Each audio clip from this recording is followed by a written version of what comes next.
Hello and welcome. Thanks so much for joining me today for Kineo Office Hours. Today what we're going to be talking about is 360 feedback in 2.9.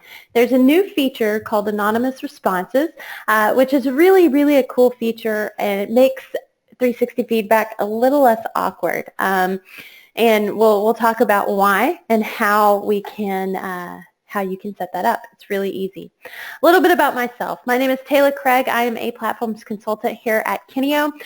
My title is really pretty broad. I work with a lot of our new clients, existing clients, potential clients. I get the opportunity to train and travel the country and work with lots of different people. So I work very closely as a part of our implementations team to ensure that we get you fully onboarded, fully implemented, and everything's working well. I work really closely with our amazing solution architects, Susan and Justin, and we make sure that you're trained on any customizations that you may have.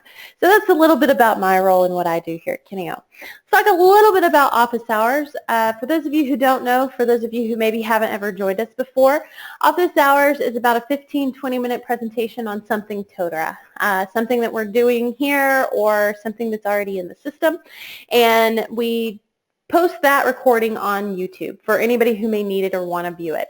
However, we do have 45 minutes of open floor questions and discussion that is simply for our clients. We don't allow anybody else access to that, and we just allow you access to that. So basically free training. So come and join us for that extra 45 minutes of time. Again, that's for our clients only, and we don't post that on YouTube. So let's talk a little bit about 360 feedback. I talked about it a couple of weeks ago, I believe, or a couple months ago actually. I think it was back in March that we talked about 360 feedback for the first time. We talked about 360 feedback in the terms of 2.7.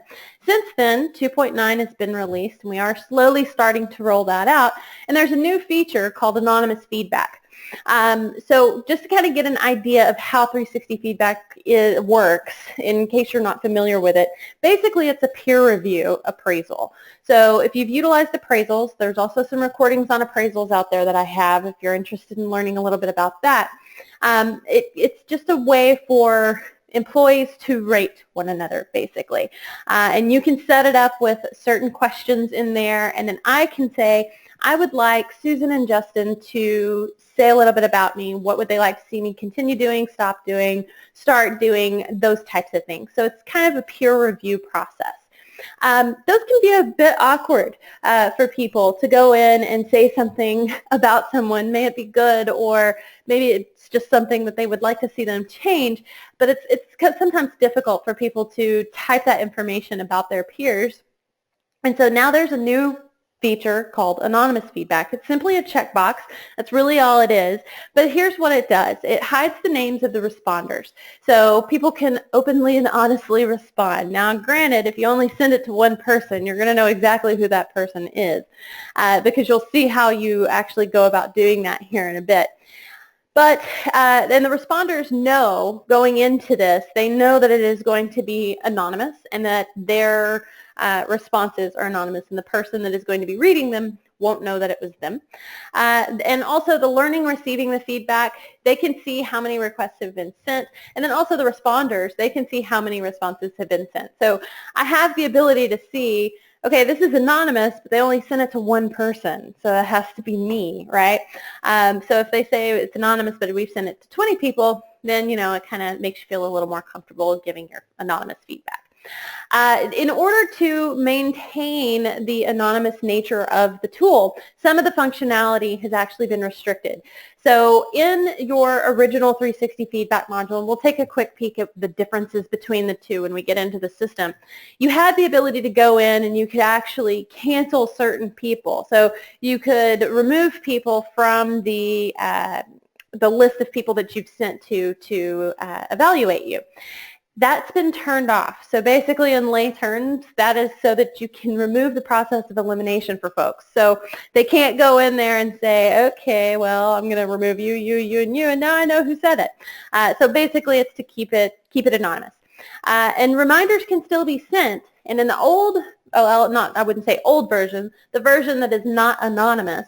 In that version, you can see who the remaining people are who have yet to review you, and you can say, oh, okay, we're sending this reminder to these certain people. That has been turned off. You can still send reminders, but you don't know who you're sending those reminders to. So let's take a look inside the system. I'm logged in. If I can get out of this slideshow, there we go. I'm logged in as a couple of different people. So here's what it looks like from an administrator's point of view in Chrome. I'm logged in as an admin. I'm going to zoom in just a bit so you can see it a little bit better. And I've got two different feedback modules that are both active. You'll notice here we now have a column called Anonymous. So, and I see that one is anonymous, one is not anonymous. Okay, I've got the exact same content in these because I want to show you kind of the difference. And we've assigned it to 21 users. I'm logged in as two of those users. So let me jump in here. Here I am in as Jimmy Crockett. Okay, so if you have an appraisal or a 360 feedback assigned to you, this will then show for you because it's part of that main menu, and we know from past office hours sessions, we know that this main menu is going to be contextual and it's only going to show things that are relevant to me. So 360 feedback is now relevant to Jimmy, so he is able to see this. So he comes in here and he sees feedback about you at the top and then give feedback about your colleagues. None of his colleagues have requested that Jimmy give them feedback, but Jimmy has requested of 14 people. Now remember the one without the two, that's the one that's anonymous. It also tells that learner, this one's anonymous, this one's not. So it lets them know what is anonymous and what isn't.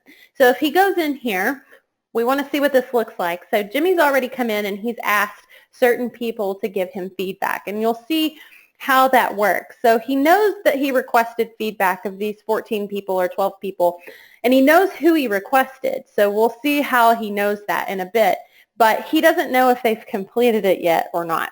Okay, so this is kind of how this is showing up to him. But if he goes and looks at the other one, just so you kind of get a frame of reference from the version the other way and this way. Okay, so using the not anonymous feature, he can see that he requested feedback of all of these individuals. He sees who's completed, who has not completed. Okay, so that's the major difference here. It's one checkbox that kind of changes how things display. So let's actually log in here as another individual. I'm in on this screen as Alan Rodriguez. He also has some feedback. He's got 360 feedback in here as well because Jimmy has requested that he provide feedback for him. So he sees Jimmy listed twice. The reason he sees Jimmy listed twice is because Jimmy asked for Alan's feedback in two different ways. So let's see what the responder sees. So I'm going to click on this one, Respond Now. So you'll see here at the top, this feedback is anonymous. The recipient will be able to read the feedback, but they will not know who each response is from. The request has been sent to 14 users, including you. So he's aware that whatever he sends back, Jimmy won't happen to know what it is that he's saying. Okay, so we're just going to put in some filler here. And I'm going to copy that and paste it 3 times. Okay, so we're going to go ahead, we're going to submit that feedback, and now he can come in, he can review his response, he sees that he's completed it, and let's just, to rest assured here, let's jump back in as Jimmy, and we're going to refresh. We're going to go to the anonymous one, because this is obviously not the anonymous one. So this is what you see once a feedback has been completed. So we see one response out of 14, and I've got one new one, so I go in here to click on it. Okay, and now I'm able to see an anonymous user they completed it on May 12th, 2016, and I can now go in and I can view that response, and I see his, Alan's feedback, but I don't see Alan's name anywhere. His name's not tied to it. So if we go back over here, I'm back in as Alan, just so you can kind of keep up with what's going on and where I'm at, and we're going to go ahead and we're going to see what it looks like when we're submitting feedback that's not anonymous. So this is that other one. So here we see feedback for Jimmy Crockett. We can view his profile, but it's going to give me another notification. This feedback will be submitted with your name attached. The recipient will be able to read the feedback and know that it's from you. So we're going to go ahead and we're going to put the same feedback in here, and we're going to submit that. Okay, so again, Alan can view his response if he wants to, and we're going to jump back over as Jimmy just so we can see what's going on. And we're going to go back out to this 360 feedback. Okay, so here I see in this one, I've got one response out of 8 and one is new. So I'm going to click in there. And I see it's listed next to Alan's name. So I know that it was Alan who actually did in fact respond back to me. Okay, so I'm able to see this information. Okay, now to kind of figure out, one thing that I had mentioned in the earlier here was that Jimmy knows who the 14 people are that he sent this to, but now their responses are considered anonymous. So to kind of give you a frame of reference there, let's look at this from Alan's perspective. Alan's going to request his peers also review him. So what he's going to do, he's going to come in, he's going to request feedback. And what happens is he has 2 different feedbacks available to him. So he has the initial feedback one, and then he's got feedback 2. So this one is not anonymous, this one is. Let's go ahead and let's preview this. Okay, so it's kind of giving him an idea of what it is he's requesting. So one thing to note here, guys, you might want to put in there anonymous in the title, because if you'll know when I preview this, you'll notice it's not telling me that this particular one is anonymous. So that's kind of one of those gotchas that we like to make you aware of. And this one, it just looks like it's exactly the same. So I don't really know the huge difference between the two. I happen to know the difference because I have set these up. But I'm going to select the one that I know is anonymous.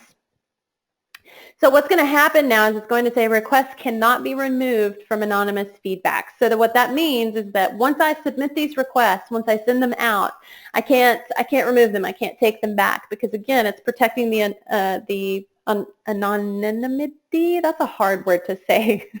Anonymity of those particular people. So what he's going to do here, he's going to come in, he's going to add users. And then he's going to see all the users on the site. So again, this is going to be something that's at the system level. This is not down in the course level. So I'm going to see every user on the site because I can request feedback from absolutely anyone. Okay, so I'm going to come in and I'm going to choose from these individuals who I want to review me. Okay, so I know that I'm asking Jimmy, Henry, Denise, Carolyn, Ann. I'm asking all of these people for their information. And at this point right now, I can remove them. So if I decide that I don't want Denise's feedback, I can remove her. I can send out a request. I can say, hey, would you guys please evaluate me and tell me what you think? And then go ahead and send that request. It's going to ask me, are you sure these are the people? Because you can't do anything with it afterwards. So we're going to confirm this.